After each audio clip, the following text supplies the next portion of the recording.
Say you are asked this question.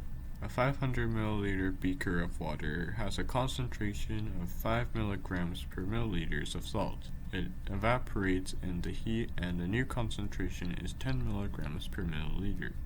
How much water is left in the beaker? To solve this question, we can use a fairly simple formula. C1V1 equals C2V2. V1 is how much fluid there is before something has happened to it, and in this question is how much was originally in the beaker.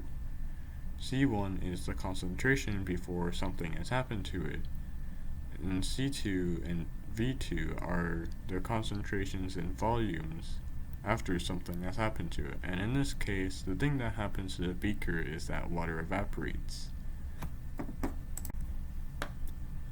In this question, C1 and V1 are the concentration and volume of the beaker.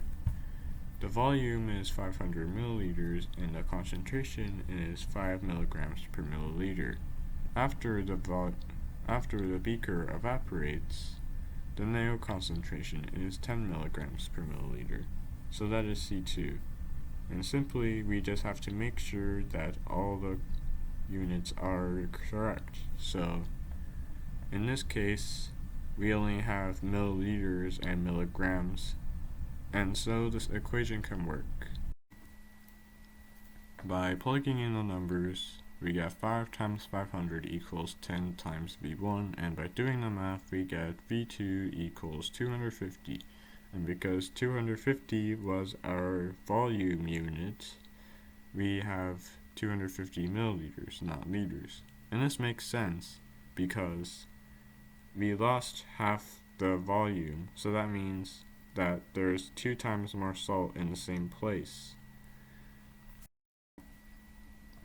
This equation works when water is added as well. Say the question changes to if someone pours 500 milliliters of water to the original beakers with the concentration. To answer this question, C1 and V1 remains the same as in the last problem, 5 milligrams per milliliter and 500 milliliters.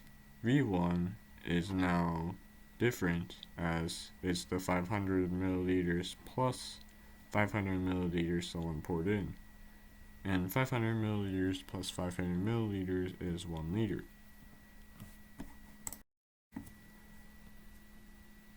Now we have 5 milligrams per milliliter times 500 milliliters equals 1 liter times C2. And unfortunately, we have to convert 1 liter to milliliters, which isn't that hard. 1 liter equals 1,000 milliliters, and using that for V2, we get 5 milligrams per milliliter times 500 milliliters equals 1,000 milliliters times C2. And by doing the math, we get C2 equals 2.5 milligrams, because we use milligrams for our mass unit.